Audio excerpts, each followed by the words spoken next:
রাস্তায় তখন সকলে যে যার কাজে ব্যস্ত। হঠাৎই নাকে নল ও হাসপাতালের পোশাক পরা অবস্থাতে ছুটে এলেন এক যুবক, যা দেখে হতবাক হয়ে যান সেখানে উপস্থিত সকলে। তারপরই হাসপাতালের বিরুদ্ধে বিস্ফোরক অভিযোগ জানান ওই যুবক। তিনি বলেন, অতিরিক্ত টাকা হাতানোর জন্য তাঁকে আইসিইউতে আটকে রাখা হয়েছিল। এমনকি পরিবারের লোকজনকে জানানো হয় যে তিনি কোমায় চলে গিয়েছিলেন। কিন্তু সমস্ত অভিযোগ অস্বীকার করেছে হাসপাতাল কর্তৃপক্ষ। জানা গিয়েছে, ঘটনা মধ্যপ্রদেশের রতলম জেলায়।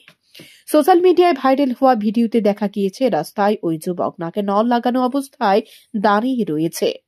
আলো থালো চেহারা। অভিযোগ জানিয়েছেন তিনি। বলেন, আমি এক বেসরকারি হাসপাতালে ভর্তি ছিলাম, কিন্তু আমাকে আইসিইউতে আটকে রাখা হয়েছিল। কোমায় চলে গিয়েছি জানিয়ে দিনের পর দিন আমার পরিবারের কাছ থেকে অতিরিক্ত টাকা চাওয়া হয়েছে। ওই যুবকের আরো অভিযোগ, এতদিন তাঁকে পরিবারের কোনো সদস্যদের সঙ্গে দেখা করতে দেওয়া হয়নি। আইসিইউতে নিয়ে গিয়ে বেডের সঙ্গে বেঁধে রাখা হয়েছিল তাকে। স্ত্রীকে বলা হয়েছিল তার অবস্থা গুরুতর, চিকিৎসার জন্য দামি ওষুধের প্রয়োজন। সে মতো তাঁর স্ত্রী কোনোভাবে 50,000 টাকা জোগাড় করে আনেন, কিন্তু তাতেও রেহাই দেয়নি হাসপাতাল কর্তৃপক্ষ। চিকিৎসার নাম করে আরো টাকা চায় তারা। এদিন যখন তাঁর স্ত্রী আরো 1 লক্ষ টাকা জোগাড় করে হাসপাতালের দিকে ছুটছিলেন, তখনই ওই যুবকে দাঁড়িয়ে এই ঘটনা ফাঁস করলেন। সময় ত্রিপুরা।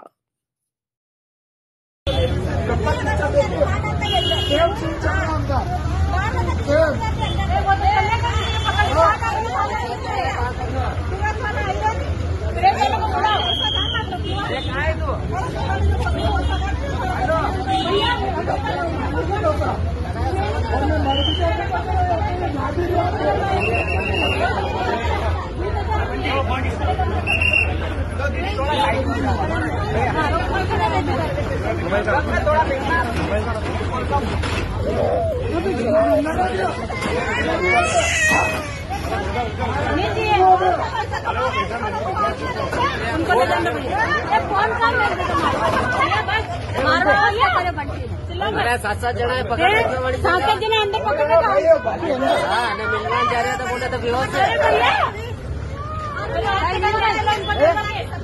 गाड़ी करो के गाड़ी। আপনি কি আপনার পছন্দের মোবাইল কিনতে চান কিন্তু খুঁজে পাচ্ছেন না? আজই চলে আসুন মধুমিতা মোবাইল ফ্যাশনে। এখানে রয়েছে রিয়েলমি, স্যামসাং, অপো, ভিভো সহ সব ধরনের নামি দামি মোবাইল। আমাদের এখানে ফাইন্যান্সের মধ্য দিয়েও নিতে পারবেন সকল ধরনের মোবাইল, যেমন বাজাজ ফাইন্যান্স, স্যামসাং ফাইন্যান্স। তাছাড়া আমাদের এখানে অত্যাধুনিক যন্ত্রের সাহায্যে মোবাইল রিপেয়ারিং এর কাজও করা হয়। আমাদের ঠিকানা সোনামুড়া পাঞ্জাব ন্যাশনাল ব্যাংক সংলগ্ন। যোগাযোগ 9856492846।